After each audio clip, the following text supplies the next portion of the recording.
মাটির নিচে চাপা পড়েছিল আল্লাহর ঘর বাইতুল্লাহ শরীফ। ইব্রাহিম আলাইহিস সালাম ইসমাঈল আলাইহিস সালাম যখন বড় হলেন তাকে নিয়ে আল্লাহর ঘর সংস্কার করলেন, মাটি থেকে নিচ থেকে উদ্ধার করলেন, এই পাহাড় পাথর থেকে আল্লাহর ঘরকে উদ্ধার করলেন। ওই জায়গা ছিল মক্কা। এটা ছিল কি মরুভূমি, মানুষ ছিল না, জলাশয় ছিল না, গাছগাছলা ছিল না, কিছু ছিল না। এটা পরবর্তীতে মক্কা নগরী একটি বিজনেস সেন্টার পরিণত হয়ে গেল। মক্কা একটি সুন্দর শহর একটি পরিণত হয়ে গেল এই মক্কাতুল মুকাররমা। আল্লাহ বলেছেন মক্কা, এই মক্কা শরীফ, কাবা শরীফ দেখলে নাকি, কাবা শরীফকে তাজিম করলে নাকি আল্লাহর ঘর।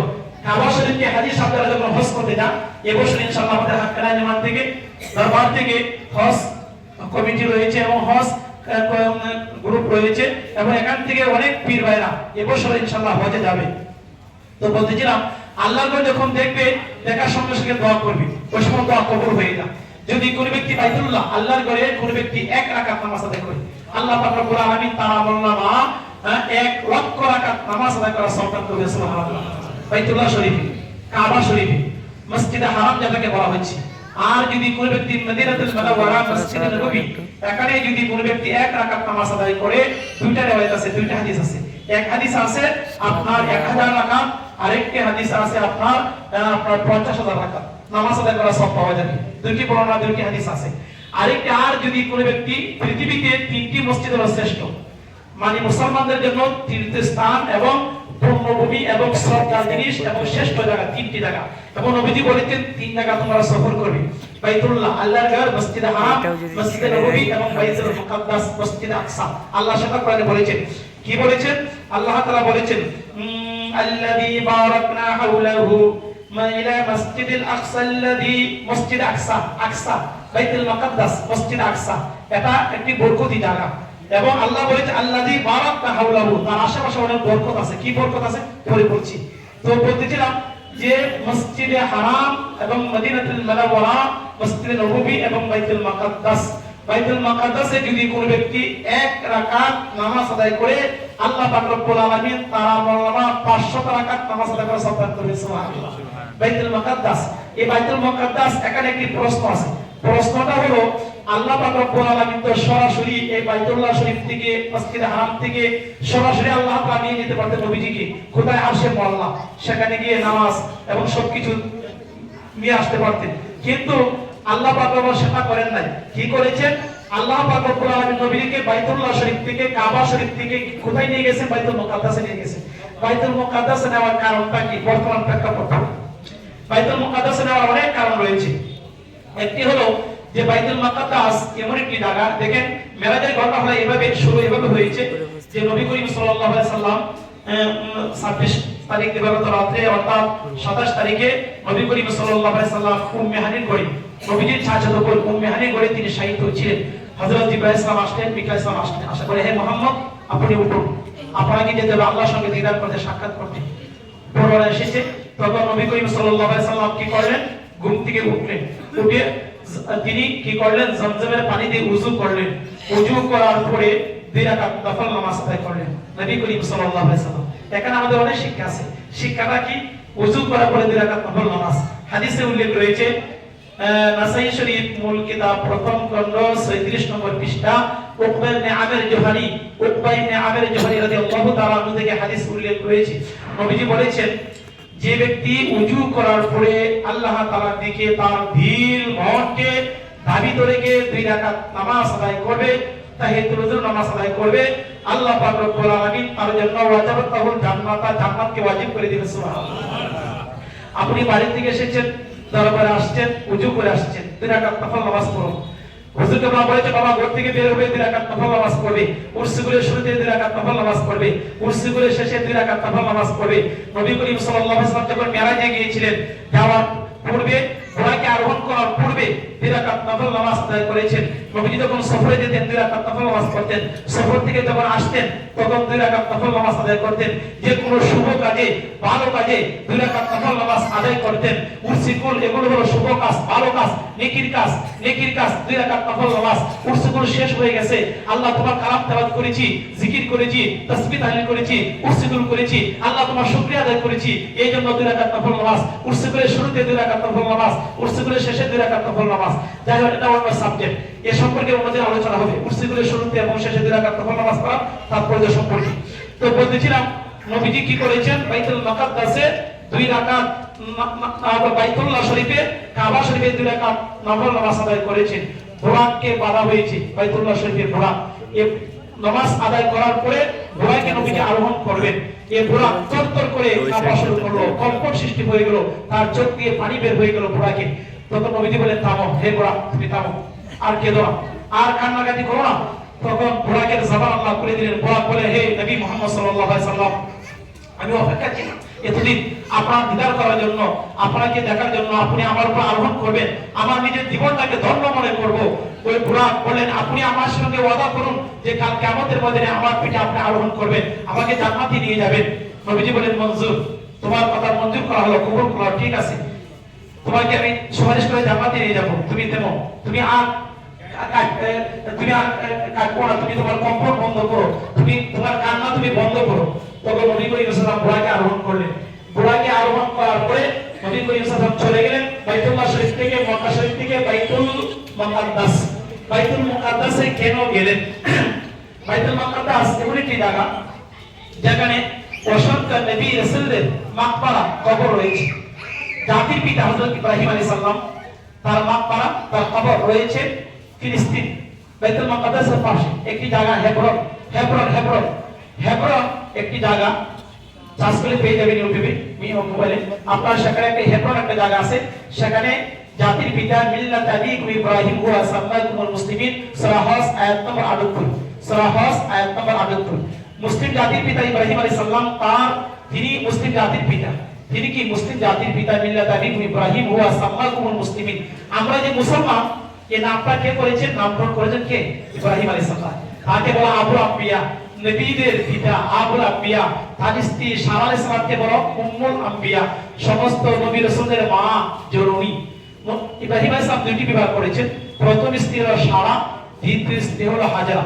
প্রথম স্ত্রী সারা, তার বয়স যখন 86 বছর, তার গর্ভে কোনো সন্তান হয়নি। আল্লাহর কাছে দোয়া করেছেন, আল্লাহ রাব্বি হাবলি মিনাস সালিহিন। আল্লাহর কাছে দোয়া করেছেন, এটা পরবর্তী দোয়া। তখন হযরত সারা সালামের গর্ভে আল্লাহ একটা সন্তান দান করেছেন। এর আগে একটি সন্তান হয়েছে হযরত ইসমাঈল আলাইহিস সালামের, ইব্রাহিম আলাইহিস সালামের স্ত্রী হাজরা, তার গর্ভে একটি সন্তান।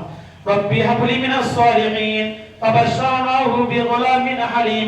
সূরা সাফফাত আয়াত নম্বর 101। সূরা সাফফাত 101 নম্বর আয়াত। ইব্রাহিম আলাইহিস সালামের কাছে দোয়া করতে, হে আল্লাহ, আমাকে একটা নেককার সন্তান দান করুন। আল্লাহ পাক রব্বুল আলামিন তাকে নেককার সন্তান দান করলেন। ওই সন্তানের নাম রাখেন ইসমাঈল।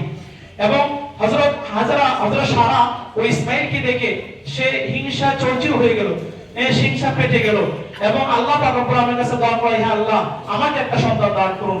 এরপর আল্লাহ পাক রব্বুল আলামিন সারাকে একটা সন্তান দান করেন। সারার গর্ভে একটি সন্তান জন্ম হলো, তার নাম হলো ইসহাক। ইসহাক আলাইহিস সালাম, তার ছেলের নাম হলো ইয়াকুব। ইয়াকুব আলাইহিস সালামের ছিল 12 জন ছেলে। 12 জন ছেলে।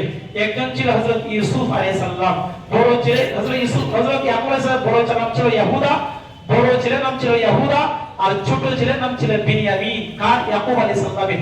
ইয়াকুব আলাইহিস সালামের যে বংশ, সে বংশকে বলা বনি ইসরাইল। আল্লাহ সেটা উল্লেখ করেছেন, বনি ইসরাইল। সূরা বনি ইসরাইল নামে একটা কোরআনের সূরা আছে, আর আমি যে আজকে তেলাওয়াত করেছি সেই আয়াতটা হলো সূরা বনি ইসরাইলের প্রথম আয়াত।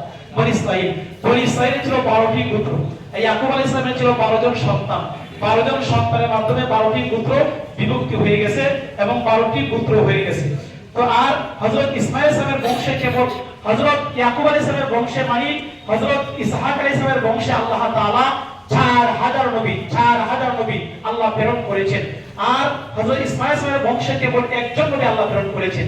ওই নবীর নাম আকায়ে তাকদার, সালারা কায়নাত, মুহাম্মদ আরবি, ফখরে মওজুদাত, রাসূল খাতামুন নবিয়্যিন, সাইয়্যিদুল মুরসালিন, যারা মুহাম্মদ মুস্তাফা সাল্লাল্লাহু আলাইহি সাল্লাম, তার বংশে জন্মগ্রহণ করেছেন হযরত ইসমাঈল আলাইহিস সালাম।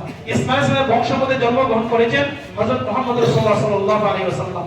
তো বলতেছিলাম বাইতুল মুকাদ্দাস এমন একটি জায়গা, একটি বরকতি জায়গা, যেখানে নবী রাসূলদের কবর রয়েছে, মাজার রয়েছে। হযরত জাকারিয়া আলাইহিস সালাম জন্মগ্রহণ করেছেন বাইতুল মুকাদ্দাসে, ইহিয়া আলাইহিস সালাম জন্মগ্রহণ করেছেন বাইতুল মুকাদ্দাসে, ঈসা আলাইহিস সালাম জন্মগ্রহণ করেছেন বাইতুল মুকাদ্দাসে, হযরত মারিয়াম আলাইহিস সালাম জন্মগ্রহণ করেছেন বাইতুল মুকাদ্দাসে, জাকারিয়া আলাইহিস সালাম জন্মগ্রহণ করেছেন বাইতুল মুকাদ্দাসে, হযরত সাল্লাল্লাহু আলাইহি সাল্লাম তিনি যে খেলাফত প্রতিষ্ঠা করেছেন সারা পৃথিবী তিনি পরিচালনা করেছেন এই বাইতুল মুকাদ্দাসের বসে সারা পৃথিবী তিনি শাসন করেছেন। হযরত সাল্লাল্লাহু আলাইহি সাল্লাম সারা পৃথিবী চারজন ভাষা শাসন করেছেন, চারজন ভাষা সারা পৃথিবী কি করেছেন শাসন করেছেন। দুইজন ছিল অমুসলিম, দুইজন ছিল অমুসলিম আর দুইজন ছিল মুসলিম। দুইজন মুসলিম ভাষা, একজন হলো হযরত সুলাইমান আলাইহিস সালাম আর আরেকজন হলো যুলকারনাইন। যুলকারনাইন এবং সুলাইমান আলাইহিস সালাম, যুলকারনাইন কথা আল্লাহ তাআলা উল্লেখ করেছেন এবং যুলকারনাইন এবং সুলাইমান আলাইহিস সালাম দুইজন ছিল মুসলিম। আর দুইজন অমুসলিম হলো, একজন হলো বখতে-নসর আর একজন হলো ফেরাউন এবং বখতে-নসর দুইজন ছিল মুসলিম। সুলাইমান আলাইহিস সালাম আর যুলকারনাইন তাকে সিকান্দার বাদশা বলা হয়। এই দুইজন সারা পৃথিবী তারা কি করেছেন, সারা পৃথিবী তারা শাসন করেছেন। আল্লাহ এখানে বলেছেন, কি বলেছেন, আল্লাযী বারাকনা হাওলাহু, আমি বরকত নাযিল করেছি তার আশেপাশে। কোথায়? এই খোদার আশেপাশে, বাইতুল মুকাদ্দাসের আশেপাশে। আসলে নবীজি যে আল্লাহর কাছে দোয়া করেছেন, আল্লাহুম্মা বারিক লানা ফি শামিনা, আল্লাহুম্মা বারিক লানা ফি ইয়ামিনিনা, বুখারী শরীফের হাদিসের মধ্যে উল্লেখ আছে, হে আল্লাহ শামবাসীর মধ্যে বরকত দান করুন, ইয়ামানবাসীর মধ্যে বরকত দান করুন। তখন সাহাবায়ে কেরাম বলে, ইয়া রাসূলুল্লাহ ও ফি নাজদিনা, আপনি নজদবাসীর জন্য দোয়া করুন। নবীজি বলেন, না না, নজদবাসীর জন্য দোয়া করা হবে না। নজদবাসী থেকে শয়তানের শিক বের হবে, শয়তানের জ্বালা বের হবে, শিক বের হবে, সেখানে ফিতনা ফাসাদ হবে, দাঙ্গা হাঙ্গামা হবে, নৈরাজ্য সৃষ্টি হবে, হত্যাকাণ্ড ঘটবে। কোথায়? নাজদে। এই নজদবাসীর নবীজি কি করলেন? বদদোয়া করলেন, তাদের জন্য দোয়া করলেন না। দোয়া করেন কি? শামবাসীর জন্য এবং ইয়ামানবাসীর জন্য। এই যে নবীজি শামবাসীর জন্য দোয়া করেছেন, শাম ভূখণ্ড মধ্যে কি বোঝানো হচ্ছে? বর্তমানে সিরিয়া, লেবানন, জর্ডান, ফিলিস্তিন। সিরিয়া, লেবানন, জর্ডান এবং ফিলিস্তিন, এই চারটি ভূখণ্ডকে বোঝানো হয়েছে শাম দেশ বলতে। এবং নবীজি বলেছেন, ওয়াল হাসর আল মাহশুর, হাসর এবং হাসরের দিন, হাসরের যে মাঠ, কাল কিয়ামতের যে হাসরের মাঠ হবে সেটা হবে কি? শামে, মানে ওই চারটি দেশে, সিরিয়া, জর্ডান, লেবানন এবং ফিলিস্তিন। এখানে কি হবে? হাসরের মাঠ হবে। একটি হাদিসে উল্লেখ আছে, আবু দাউদ শরীফের হাদিস। সেই হাদিসটি হলো যে কাল কিয়ামতের ময়দানে, কিয়ামতের পূর্বে হাজরামাউত থেকে, হাজরামাউত কোথায়? ইয়ামান থেকে, ইয়ামানের হাজরামাউত থেকে একটা আগুন বের হবে, বিশাল একটা আগুন, আগুনের ঝাপটা রূপটা বের হবে, একটা টুকরা বের হবে, আগুনটা বের হবে। আগুনটা কালকে কিয়ামতের পূর্বে সারা পৃথিবীর মানুষকে দাওয়া করবে, তাড়া করবে, দৌড়ানি দিবে। তখন সবাই কি করবে? তখন এই হাদিস যখন বর্ণনা করে, তখন সাহাবায়ে কেরাম, ইয়া রাসূলুল্লাহ, তখন আমরা কোথায় গিয়ে আশ্রয় গ্রহণ করব? আমরা কোথায় যাব? নিজেদেরকে বাঁচাইবো, কোথায় আশ্রয় গ্রহণ করব? তখন নবী করিম সাল্লাল্লাহু আলাইহি ওয়াসাল্লাম বললেন যে তোমরা সবাই চলে যাবে কোথায়? ইয়ামান দেশে। ইয়ামানে গিয়ে আশ্রয় গ্রহণ করবে এবং সেখানে হবে কাল কিয়ামতের বাজারের মাঠ। রোজা হাসর আল মাহশুর হবে। ইয়ামানের ইয়ামান যেটা বলা হচ্ছে জর্ডান, সিরিয়া, লেবানন, ফিলিস্তিন, এখানে হবে কি? হাসরের মাঠ। সেখানে তোমরা কি অবস্থান করবে? এবং এই যে বাইতুল মুকাদ্দাস এমন একটি জায়গা যেখানে নবী রাসূলদের স্মৃতি বিজড়িত জায়গা, এবং নবী রাসূলগণ এখানে জন্মগ্রহণ করেছেন, এখানে তারা শাসন করেছেন, এখানে অনেক নবী রাসূলদের পদাচারণ ঘটেছে এই বাইতুল মুকাদ্দাসের আশেপাশে। হযরত ঈসা আলাইহিস সালাম আল্লাহর একজন নবী ছিলেন, যাকে বলে ঈসা রাসূলুল্লাহ। আল্লাহ পাক তাকে আসমানে তুলে নিয়েছে। তিনি বর্তমানে দ্বিতীয় আসমানে আছেন, কেউ বলেছে চতুর্থ আসমানে, তবে দ্বিতীয় আসমানে তিনি আছেন হযরত ঈসা আলাইহিস সালাম, ঈসা রাসূলুল্লাহ। আল্লাহ তাকে রূপ টুকা দিয়েছেন। ঈসা আলাইহিস সালামের কোনো পিতা ছিল না, পিতা ছাড়া তাকে জন্মগ্রহণ করেছেন। আদম আলাইহিস সালামের কোনো পিতা ছিল না। এই দুইজন ব্যক্তি, আদম আলাইহিস সালামের কোনো পিতা ছিল না আর ঈসা আলাইহিস সালামের কোনো পিতা ছিল না। পিতা ছাড়া আল্লাহ সন্তান দান করেছেন। হযরত মারিয়াম আলাইহিস সালাম কে রূপ টুকা দেওয়া হলো। মারিয়াম আলাইহিস সালাম কে লোকেরা বদশোনা করলো, হে মারিয়াম, এটা কোথায় আছে? ফিলিস্তিনের পাশে, বাইতুল মুকাদ্দাসের পাশে একটি জায়গা। সেখানে হযরত মারিয়াম আলাইহিস সালাম কি করলেন?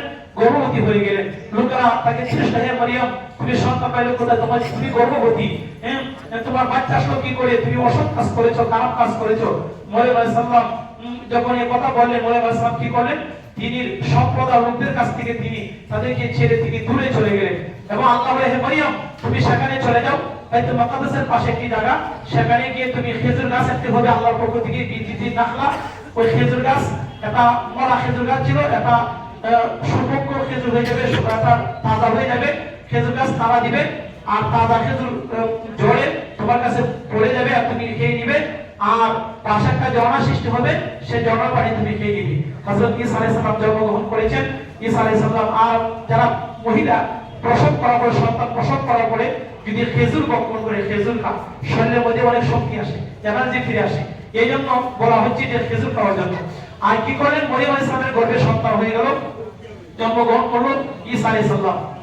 তাকে নিয়ে আসলেন, নিয়ে আসার পরে এলাকার লোকেরা বলে, হে মরিয়ম তুমি সন্তান পাইলে কোথায়? আল্লাহ বলে, হে মরিয়ম তুমি 3 দিন রোজা রাখবে। আল্লাহ এটা কোরআনে বলেছেন 3 দিন তুমি রোজা রাখবে, কারোর সঙ্গে কথা বলবে না।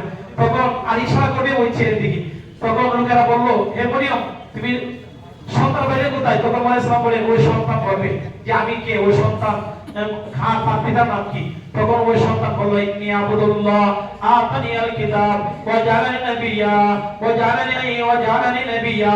তখন বললেন, আমি আব্দুল্লাহ, আমি আল্লাহর বান্দা, আমাকে আল্লাহর কিতাব দান করা হয়েছে, আমাকে নবী রূপে আল্লাহ আমাকে প্রেরণ করেছেন, আমাকে কিতাব দান করা হয়েছে, ও আমাকে আদেশ করা হয়েছে আমার পিতামাতার আনুগত্য করার জন্য, সেবা করার জন্য, আমি আল্লাহর পক্ষ থেকে প্রেরিত। তখন লোকদের জবান বন্ধ হয়ে গেল, স্তব্ধ হয়ে গেল। হযরত ঈসা আলাইহিস সালামের মা জননী মরিয়ম আলাইহিস সালাম বাইতুল মাকদাস আল্লাহর ঘর, এখানে খাদিম ছিলেন, বাইতুল মাকদাসের খাদিম হযরত মরিয়ম আলাইহিস সালাম। আল্লাহ পাক রব্বুল আলামিন মরিয়ম আলাইহিস সালামকে বেহেশতি খাবার দিতেন, মৌসুমবিহীন খাবার, যে খাবার সিজনে পাওয়া যায় না, এই খাবার দিতেন। জাকারিয়া আলাইহিস সালাম ছিলেন তার খালু, তার তত্ত্বাবধানে ছিলেন, দায়িত্বে ছিলেন, তাকে দেখাশোনা করতেন। বলতেন, হে মরিয়ম তুমি এই খাবার পাইতে কোথায় থেকে পাইলে বেহেশতি খাবার? তখন মরিয়ম সালাম বলতেন, এই খাবার আল্লাহ তাআলার পক্ষ থেকে আমাকে দেওয়া হয়েছে। আল্লাহ ইচ্ছা করলে, ইন্নাল্লাহ বিগাইরি হিসাব, আল্লাহ তাআলা ইচ্ছা করলে তিনি বেহিসাব রিজিক দিতে পারেন। তো হযরত মরিয়ম আলাইহিস সালাম জন্মগ্রহণ করেন ফিলিস্তিনে। এইজন্য আল্লাহ তাআলা এখানে বলেছেন কি, আল্লাহ তাআলা এখানে উল্লেখ করেছেন, ইলাম লাইলাম মিনাল মাসজিদিল হারাম ইলাল মাসজিদিল আকসা, বাইতুল মাকদাস। এই বাইতুল মাকদাস এমন একটি জায়গা, এখানে ফিলিস্তিনের যে মুসলমান নির্যাতিত হচ্ছে, আমাদের উচিত হলো এই মুসলমানদের জন্য দোয়া করি, আল্লাহ তোমার ঘর বাইতুল মাকদাসকে আল্লাহ তুমি রক্ষা করো, ফিলিস্তিনের মুসলমানদেরকে আল্লাহ তুমি সাহায্য করো, আল্লাহ তুমি এদের সহায় হয়ে দাও। আল্লাহর কাছে সে দোয়াটা করে, এছাড়া আমাদের অন্য কিছু করার নেই। এই ফিলিস্তিন বাইতুল মাকদাস, লাইলাম মিনাল মাসজিদিল হারাম ইলাল মাসজিদিল আকসা, বাইতুল মাকদাস যখন নবীজি গেলেন, যাওয়ার পরে সেখানে একটি ঘটনা ঘটেছে। যাওয়ার পরে মসজিদে হারাম থেকে বাইতুল মাকদাস যাওয়ার পরে নবী করিম সাল্লাল্লাহু আলাইহি ওয়াসাল্লাম সেখানে উপস্থিত হলেন এবং সেখানে সমস্ত নবী রাসূলগণ উপস্থিত ছিলেন। হযরত মূসা আলাইহিস সালাম, দাউদ আলাইহিস সালাম, হুদ আলাইহিস সালাম, ইহয়া আলাইহিস সালাম, জাকারিয়া আলাইহিস সালাম, ইব্রাহিম আলাইহিস সালাম, ইসহাক আলাইহিস সালাম, সমস্ত নবী রাসূলগণ উপস্থিত ছিলেন। কোথায়? বাইতুল মাকদাস। কোন নবী বাদ ছিল না, সমস্ত নবী রাসূলগণ উপস্থিত ছিল। কোথায়? যাদেরকে আল্লাহ নবুয়ত দিয়েছেন তারা উপস্থিত বাইতুল মাকদাস। বাইতুল মাকদাসে উপস্থিত ছিলেন। এমন অবস্থা, নবীদের বিশাল জামাত, এই জামাতে ইমামতি কে করবেন, নামাজ কে পড়াবেন? হযরত জিবরাইল আলাইহিস সালাম কি করলেন? সবাই অপেক্ষা রয়েছে, আজকে ইমাম কে হবেন, আজকে নেতা কে হবেন? তখন হযরত জিবরাইল আলাইহিস সালাম নবী করিম সাল্লাল্লাহু আলাইহি ওয়াসাল্লামের হাতে ধরে টান দিলেন এবং বলেন, হে মুহাম্মদ সাল্লাল্লাহু আলাইহি ওয়াসাল্লাম আপনি সামনে চলে যান, আপনি ইমামতি করুন। আজকে হলেন আপনি সম্মানিত ব্যক্তি এবং সর্বসম্মানিত শ্রদ্ধার পাত্র, সবচেয়ে সম্মানিত ব্যক্তি আপনি হলেন ইমামুল মুরসালিন, সমস্ত নবীদের ইমাম, সমস্ত রাসূলদের ইমাম হলেন আপনি নামাজ পড়ান। তখন নবী করিম সাল্লাল্লাহু আলাইহি ওয়াসাল্লাম তিনি কি করেন? ইমামতি করলেন। সমস্ত নবীগণ রাসূলগণ তারা মুক্তাদি, আর নবীজি ছিলেন ইমাম, মুহাম্মদ সাল্লাল্লাহু আলাইহি ওয়াসাল্লাম তিনি ইমাম হয়ে নামাজ আদায় করলেন। তখন তাকে ইমামুল মুরসালিন, সমস্ত নবীদের ইমাম, রাসূলদের ইমাম হিসেবে তাকে উপাধিতে, খেতাবে তাকে ভূষিত করলেন মুহাম্মদ রাসূলুল্লাহ সাল্লাল্লাহু আলাইহি ওয়াসাল্লামকে। এবং হযরত ইব্রাহিম আলাইহিস সালাম বললেন, ইব্রাহিম আলাইহিস সালাম পরিচয় করে দিলেন, হে মুহাম্মদ সাল্লাল্লাহু আলাইহি ওয়াসাল্লাম আসুন আপনাকে পরিচয় করে দিই। পরিচয় কি? এই যে নবী রাসূলগণ দেখতেছেন, একে একে পরিচয়। উনি হলেন জাতির পিতা ইব্রাহিম আলাইহিস সালাম, তার ছেলে ইসমাঈল ছিল, তিনি আল্লাহর ঘর নির্মাণ করেছেন। ইব্রাহিম আলাইহিস সালাম তিনি বাইতুল মামুরে তিনি আছেন, তার সঙ্গে দেখা হবে, সেখানে গেলে সমস্ত পরিচয় করে দিলেন। হযরত ইব্রাহিম আলাইহিস সালাম, হযরত আদম আলাইহিস সালাম, হযরত দাউদ আলাইহিস সালাম, শীশ আলাইহিস সালাম, মুসা আলাইহিস সালাম, সমস্ত নবী রাসূলদের সঙ্গে পরিচয় করে দিলেন কে? হযরত ইব্রাহিম আলাইহিস সালাম। এরপরে নবীজির মর্যাদা আরো বেড়ে গেল, সম্মান আরো বেড়ে গেল। এখানে একটা প্রশ্ন হলো যে আল্লাহ পাক রব্বুল আলামিন নবীজিকে বাইতুল্লাহ থেকে বাইতুল মুকাদ্দাস কেন নিয়ে গেলেন? সরাসরি তো আল্লাহ তাআলা তাকে আরশে বলা নিয়ে যেতে পারতেন, এই জন্য নিয়ে গেলেন যে বাইতুল মুকাদ্দাসের বরকত ফজিলত ও পরিসীম, এখানে অসংখ্য নবী রাসূল জন্মগ্রহণ করেছেন, এখানে বরকতি দ্বারা, এই জন্য। এবং বাইতুল মুকাদ্দাস যে মসজিদ, এখানে আল্লাহ নবীজিকে মেরাজ করেছেন এটাকে ধন্য করার জন্য। এবং আকাশে কেন নিয়ে গেলেন? আরেকটি প্রশ্ন, যে নবীজিকে আসমানে, সাত আসমানে কেন নিয়ে গেলেন? আসমানবাসীর একটি আকাঙ্ক্ষা ছিল, আগ্রহ ছিল দীর্ঘদিন ধরে, যে নবীকে সৃষ্টি না করলে পৃথিবী সৃষ্টি করা হতো না। ওই নবী যদি আমাদের আসমানে আগমন করেন, আমরা আসমানবাসী ধন্য হয়ে যাব, ফেরেশতাবাসী ধন্য হয়ে যাব। আল্লাহ তাআলা তাদের দোয়া কবুল করেছিলেন, এই জন্য আল্লাহ তাআলা নবীজির মেরাজটা করেছেন আসমানে, ঊর্ধ্ব আকাশে। আসমানে নিয়ে গেলেন, প্রথম আসমানে যখন বাইতুল মুকাদ্দাসের অনুষ্ঠান যেটা ছিল সমাপ্তি হয়ে গেল, শেষ হয়ে গেল, নবী রাসূলগণ তারা যার আসমানে চলে গেলেন, বাইতুল মুকাদ্দাসের অনুষ্ঠান শেষ হয়ে গেল। এবার চলে গেলেন নবী করিম সাল্লাল্লাহু আলাইহি সাল্লাম বুরাকের মাধ্যমে কোথায় চলে গেলেন? আসমানে, প্রথম আসমানে। জমিন থেকে প্রথম আসমানের দূরত্ব হলো 500 বছরের রাস্তা, আর প্রথম আসমান থেকে দ্বিতীয় আসমানের দূরত্ব হলো 1000 বছরের রাস্তা। কি করলেন? নিয়ে গেলেন সেখানে জিবরাইল আলাইহিস সালাম নবী করিম সাল্লাল্লাহু আলাইহি ওয়াসাল্লাম প্রথম আসমানে, দরজার মধ্যে কড়া দিলেন, নক করলেন, নাড়া দিলেন। তখন বলা হলো, ভিতর থেকে বলা হলো যে কে ওমর মাকা, আপনি কে, আপনার সঙ্গে কে আসছে? তখন বলা হলো এটা মিশকাত শরীফ দ্বিতীয় খণ্ড 500, দ্বিতীয় মিশকাত শরীফ মূল কিতাব দ্বিতীয় খণ্ড 585 নম্বর পৃষ্ঠার মধ্যে হাদিসটি উল্লেখ করেছে। প্রথম আসমানে যখন গেলেন, যাওয়ার পরে হযরত জিবরাইল আলাইহিস সালাম বললেন যে আদম আলাইহিস সালাম বললেন যে কে, আপনার সঙ্গে কে এসেছে? বললেন আমি হলাম জিবরাইল, আমার সঙ্গে এসেছে মুহাম্মদ সাল্লাল্লাহু আলাইহি ওয়াসাল্লাম। ঠিক আছে, দরজা খোলা হলো, দরজা খুলে দিল, প্রথম আসমানে চলে গেলেন। প্রথম আসমানে সবকিছু দেখলেন, নবী করিম সাল্লাল্লাহু আলাইহি ওয়াসাল্লাম জিবরাইল আলাইহিস সালাম দেখালেন, আদম আলাইহিস সালামের সঙ্গে পরিচয় করে দিলেন যে হে মুহাম্মদ সাল্লাল্লাহু আলাইহি ওয়াসাল্লাম, উনি হলেন আদি পিতা, প্রথম মানব হযরত আদম আলাইহিস সালাম, তার সঙ্গে পরিচয় করে দিলেন প্রথম আসমানে। দ্বিতীয় আসমানে নিয়ে গেলেন, দ্বিতীয় আসমানে হযরত ইহ্যা আলাইহিস সালাম এবং হযরত ঈসা আলাইহিস সালামের সঙ্গে সাক্ষাৎ করলেন দ্বিতীয় আসমানে। তৃতীয় আসমানে চলে গেলেন, সেখানে তৃতীয় আসমানে হযরত হারুন আলাইহিস সালামের সঙ্গে তৃতীয় আসমানে হযরত ইদ্রিস আলাইহিস সালামের সঙ্গে কি করলেন? হযরত ইউসুফ, তৃতীয় আসমানে হযরত ইউসুফ আলাইহিস সালামের সঙ্গে সাক্ষাৎ করলেন এবং পরিচয় করে দিলেন।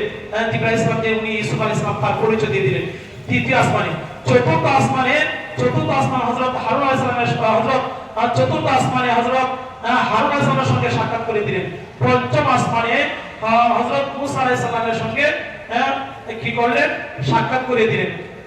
ভুল বলেছি, প্রথম আসমান হযরত আদম আলাইহিস সালামের সঙ্গে সাক্ষাৎ প্রথম আসমানে, দ্বিতীয় আসমানে ঈসা আলাইহিস সালামের সঙ্গে সাক্ষাৎ, আর তৃতীয় আসমানে হযরত তৃতীয় আসমানে সাক্ষাৎ করে ইউসুফ আলাইহিস সালামের সঙ্গে।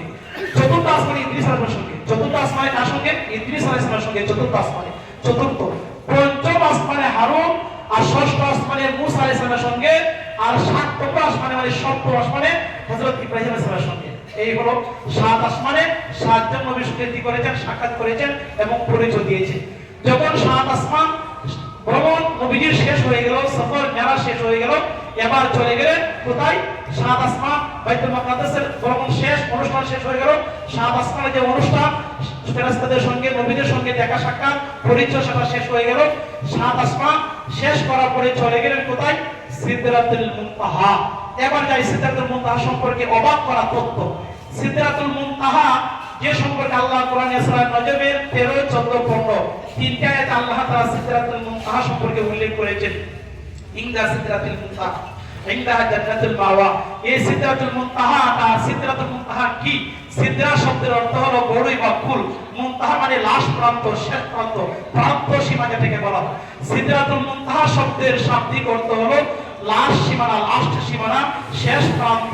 কিসের শেষ প্রান্ত? বড়ই গাছ, ফুল গাছ, ফুল বা বড়ই গাছের লাস্ট প্রান্ত বা লাস্ট সীমানা। তারপরে জিবরাইল সালামের যাওয়ার কোনো পারমিশন নেই, কোনো নবীদের যাওয়ার পারমিশন নেই, রাসূলদের যাওয়ার পারমিশন নেই, এমনকি কোনো ফেরেশতাদের যাওয়ার পারমিশন নেই। এমন একটি জায়গা হলো সিদরাতুল মুনতাহা। সেখানে একমাত্র পারমিশন ছিল, অনুমতি ছিল মুহাম্মদ রাসূলুল্লাহ সাল্লাল্লাহু আলাইহি ওয়াসাল্লাম। তিনি চলে গেলেন রহমতের মাধ্যমে আল্লাহ তাআলার সাথে সাক্ষাৎ করার জন্য সিদরাতুল মুনতাহা থেকে। সিদরাতুল মুনতাহা মানে বড়ই গাছ, ফুল গাছ, এই কুল গাছের ব্যাখ্যা উল্লেখ আছে তাফসীরের মধ্যে। কুল গাছটা কি, কেমন ধরনের, তার আকার আকৃতি কেমন? এই কুল গাছটা হলো এমন একটি গাছ, পৃথিবীর কোনো মানুষের ক্ষমতা নেই, কোনো ফেরেশতার ক্ষমতা নেই, জিনের ক্ষমতা নেই ওই গাছকে অতিক্রম করার। এত বড় একটি গাছ, এত বড় একটি এরিয়া, তার কোনো সীমানা শেষ নেই। এই কুল গাছটা হলো তার রং তার সেকেন্ডে সেকেন্ডে পরিবর্তন হয়, এক রঙের থাকে না, তার রং বিভিন্ন আকার আকৃতি ধারণ করে ওই কুল গাছটি, বড়ই গাছটি। এবং ওই কুল গাছটি যে কুল গাছটির যে কুল মানে তার ফল, ফলগুলো হলো মটকার মতো, বড় বড় মটকার মতো হলো কুল বা বড়ই। এই গাছের ফল, এই গাছের যে পাতা, এই গাছের পাতা হলো আপনার হাতির কানের মতো। যে হাতি আছে, হাতির যে বড় বড় কান আছে, কানের মতো হলো পাতা।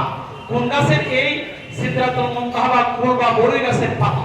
এবং এই কুল গাছ বা বড়ই গাছ, এই বড়ই গাছ এমন একটি জায়গা যে তার পাশে বড়ই গাছের চতুর্দিকে 4টি নহর রয়েছে, প্রস্রবণ রয়েছে, নহর রয়েছে, ঝর্ণা রয়েছে, স্বচ্ছ পানি, ভালো পানি, সুমিষ্ট পানি রয়েছে চারদিকে।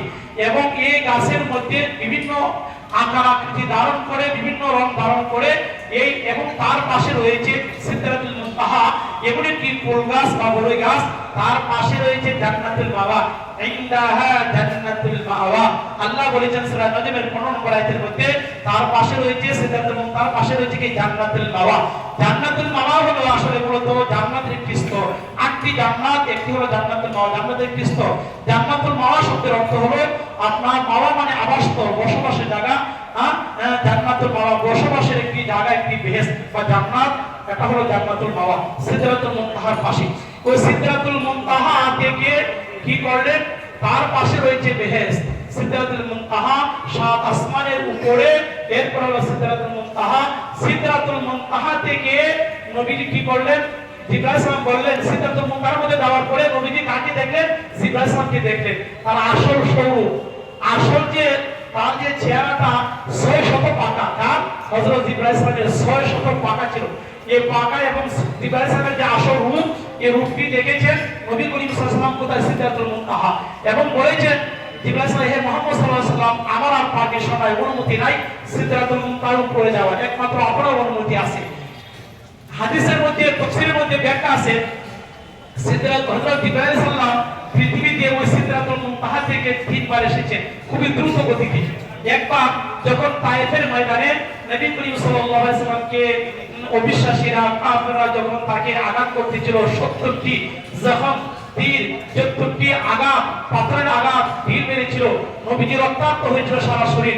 নবীজির পা মুবারক থেকে যখন রক্ত পড়ে যাবে জমিনে, এই রক্তের ফোঁটা যাতে জমিনের মধ্যে না পড়ে, নবীজির রক্ত যাতে জমিনে না পড়ে, সেই জন্য আল্লাহ পাক রব্বুল জিবরাইলকে পাঠান দিবে, হে জিবরাইল তুমি যাও। জিবরাইল সালাম তাড়াতাড়ি চলে গেলেন, গিয়ে এই রক্তের ফোঁটাকে তিনি হেফাজত করলেন। নবীজির যে রক্তের ফোঁটা, পবিত্র রক্ত, সে রক্তের ফোঁটাগুলোকে নবীজি কি করলেন? হেফাজত করলেন, মাটিতে পড়তে দিলেন না। একবার। 2 নম্বর হলো যখন হযরত ইউসুফ আলাইহিস সালামকে যখন তার 11 ভাই মিলে ষড়যন্ত্র করে যখন তাকে কুয়ার মধ্যে নিক্ষেপ করলো, কুয়া যখন তাকে কুফের মধ্যে নিক্ষেপ করলো তাকে হত্যা করার জন্য, আল্লাহ পাক রব্বুল আলামিন ওই কুফের মধ্যে একটা সিংহাসন তৈরি করে দিলেন।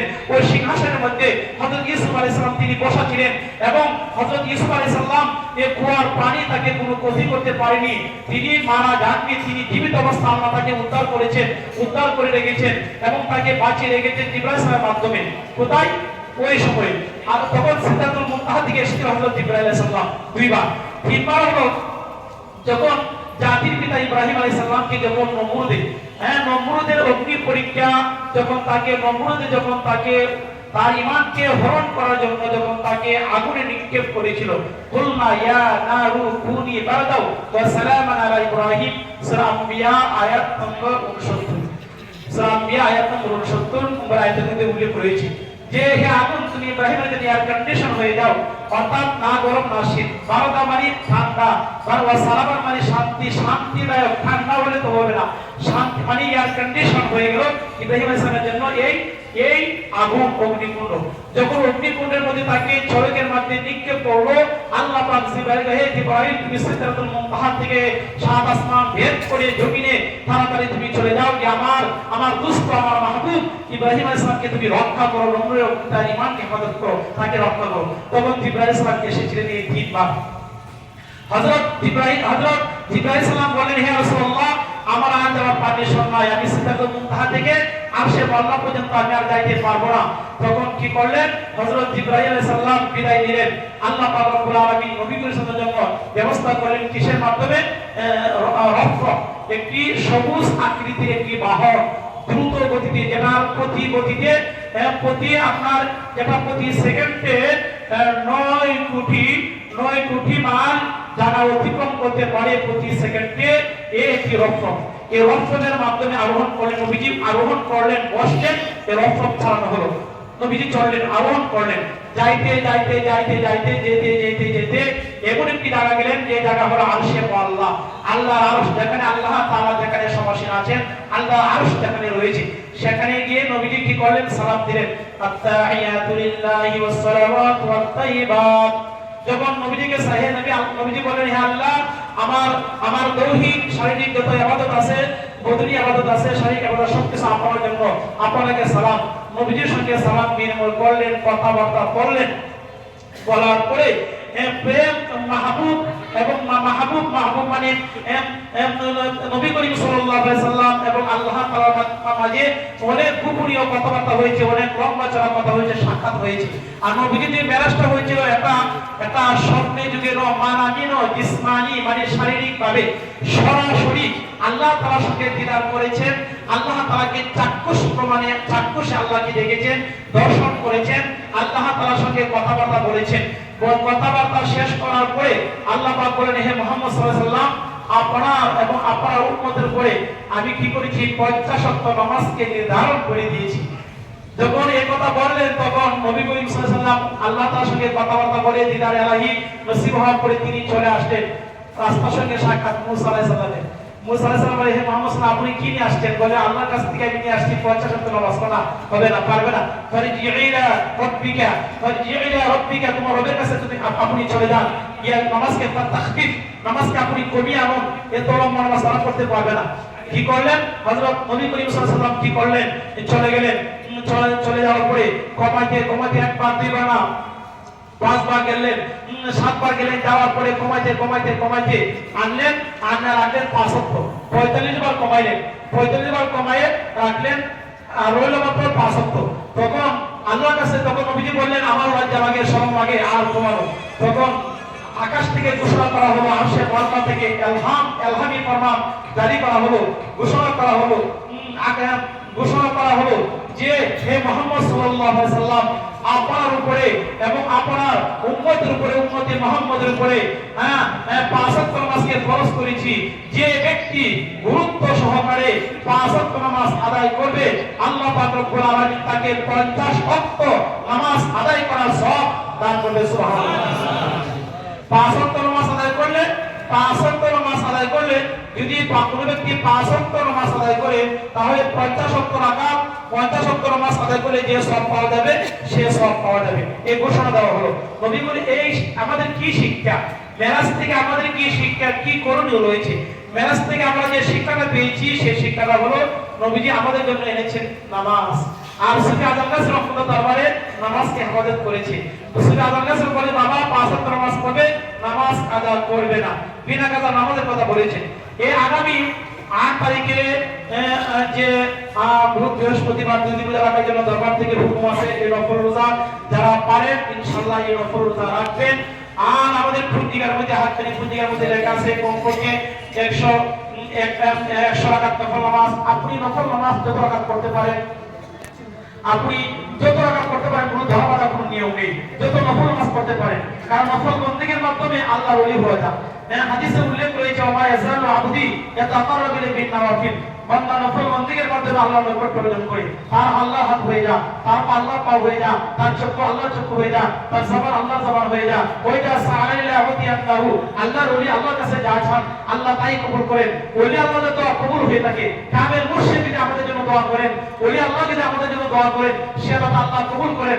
আমরা নাপাক আমাদের জবান নাপাক, গুনাহ করতে আমাদের জীবন শেষ করে দিচ্ছি। ওলি আল্লাহর জবানটা পাক, ওলি আল্লাহর জবানটা পাক। এই পাক জবানে আল্লাহর কাছে যখন বলেন, আল্লাহ পাক রব্বুল আলামিন ওলি আল্লাহদের ওসিলা দিয়ে আমাদের আল্লাহ পাক রব্বুল আলামিন ওলি আল্লাহদের ওসিলা দিয়ে আল্লাহ পাক রব্বুল আলামিন দোয়াটাকে কবুল করে নেন। সুবহানাল্লাহ।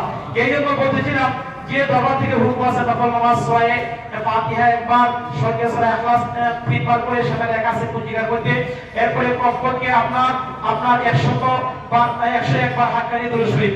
আপনি হাক্কানি দুরূদ শরীফ পড়ার কথা উল্লেখ আছে, এবং যত পারেন আপনি যত পারেন যদি সারা রাত পড়েন কোনো সমস্যা নাই। আপনার প্রতীক অনুযায়ী, স্বাস্থ্য অনুযায়ী যত পারেন বেশি বেশি করে দুরূদ শরীফ পাঠ করবেন। কারণ ওই রাতে নবীজি আল্লাহ তাআলার সঙ্গে মেরাজ করেছেন, আল্লাহ তাআলার সঙ্গে দিদার করেছেন, আরশে আল্লাহ গিয়েছেন, জান্নাত দেখেছেন, জাহান্নাম দেখেছেন, আরো অনেক অনেক ঘটনা ঘটেছে যেগুলো আলোচনা সময়ে মেরাজের রাতে অনেক কিছু দেখেছেন নবী করিম সাল্লাল্লাহু আলাইহি ওয়াসাল্লাম, চাক্ষুষ প্রমাণে দেখেছেন। তো বলতেছিলাম ওই সবে মেরাজের যে রাত্র, সে রাত্রটা খুবই ফজিলতপূর্ণ রাত্র, খুবই বরকতি রাত্র। ওই রাত্রটি আমাদের উচিত হলো অবহেলা না কাটানো। ওই রাতে উরসিকুল করা, ওজিফা আমল করা, কোরআন তেলাওয়াত করা, তাসবিহ তাহলিল করা, জিকির আজকার করা, দোয়া কালামে লিপ্ত থাকা। যে আমরা যে দোয়া জানি, যে দুরূদ শরীফ জানি, বা যে কোরআন শরীফ যে আমরা যে সূরাগুলো জানি, ওই সূরাগুলো তেলাওয়াত করা, এরপরে নফল নামাজগুলো আদায় করা। কারণ হাদিসে উল্লেখ রয়েছে, যদি কোনো ব্যক্তি ফরজ আদায় করে, ওয়াজিব আদায় করে, সুন্নতে মুআক্কাদ আদায় করে, আর নফল করে না, মুস্তাহাব করে না, তাহলে সে আল্লাহর ওলি হতে পারবে না। আল্লাহর ওলি হওয়ার জন্য শর্ত হলো নফল বন্দেগী, নফল আমল। এই হাক্কানি দরবার এমন একটি দরবার আছে যে দরবারে একটা নফল ছুটে না, একটা মুস্তাহাব ছুটে না, এমন একটি দরবার আছে। মাগরিবের নামাজ এই হাক্কানি দরবারে আমরা যখন মাগরিবের নামাজ আদায় করি, মাগরিবের নামাজ আদায় করার পর দরবার থেকে হুজুর কেবলা বলে, বাবা তুমি 2 রাকাত সুন্নাত এবং 2 রাকাত নফল করে 2 রাকাত করে 6 রাকাত কি করবে? আওয়ামের নামাজ আদায় করবে। মাগরিবের নামাজ 7 রাকাত, 3 রাকাত ফরজ, 2 রাকাত সুন্নাত, 2 রাকাত নফল। আর কি করবে? 2 রাকাত করে 6 রাকাত আওয়ামের নামাজ আদায় করবে। হাদিসে উল্লেখ আছে, নবীজি বলেছেন, যদি কোনো ব্যক্তি 2 রাকাত করে 6 রাকাত আওয়ামের নামাজ আদায় করে, আল্লাহ পাক রব্বুল আলামিন তাকে 12 বছর নফল ইবাদত করার সওয়াব দান করবে। সুবহানাল্লাহ। এই নামাজটা কিসের নামাজ? আওয়ামের নামাজ। এরপরে আপনার ফজর নামাজ যখন এই হাক্কানি দরবারে পড়া হয়, প্রত্যেকটি হাক্কানি মসজিদের ফজর নামাজের পরে আমরা কি করি? যাই নামাজে বসে থাকি, জিকির আজকার করি, কোরআন তেলাওয়াত করি, ওজিফার মধ্যে দুরূদে তাওয়া সহকারে ওজিফা, এরপরে উসিকুল, জিকির আজকার, কোরআন তেলাওয়াত, মাসিয়াত, মওত নামা, নিত্য সব।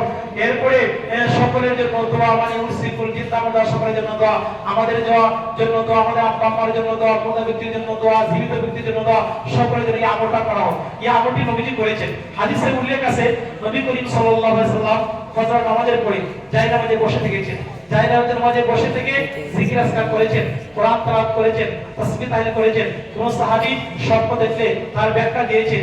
এরপরে যখন সূর্য উদিত হয়েছে, 2 রাকাত করে 4 রাকাত এশাকে নামাজ আদায় করেছেন নবী করিম সাল্লাল্লাহু আলাইহি ওয়াসাল্লাম ও সাহাবায়ে কেরাম। হাক্কানি দরবার এমন একটা দরবার আছে পৃথিবীতে, যে দরবারে নবীজি আমল করেছেন, সাহাবায়ে কেরাম আমল করেছেন। হাদিসের কিতাবে যে আমলগুলোর কথা বর্ণিত হয়েছে, সেই আমলগুলো হাক্কানি আজমান দরবারে কি আছে? জারি আছে, চালু আছে। ফজর নামাজের পরে যদি কোনো ব্যক্তি সূর্য উদিত হওয়ার পরে 2 রাকাত এশাকে নামাজ আদায় করে, আল্লাহ পাক রব্বুল আলামিন আমালামা হাজ্জাতান মাবরুরাতান তাম্মাতিন নবী 3 বার বলেছেন, পরিপূর্ণ একটা মকবুল কবুলিয়ত, একটা খাস একটা উমরা আদায় করা সুবহানাল্লাহ করবে। সুবহানাল্লাহ। 2 রাকাত করে 4 রাকাত এশাকে নামাজ, আরো 2 রাকাত নামাজ আদায় করলে আল্লাহ পাক রব্বুল আলামিন তার সারা দিনের জিম্মাদারি গ্রহণ করবেন। সুবহানাল্লাহ।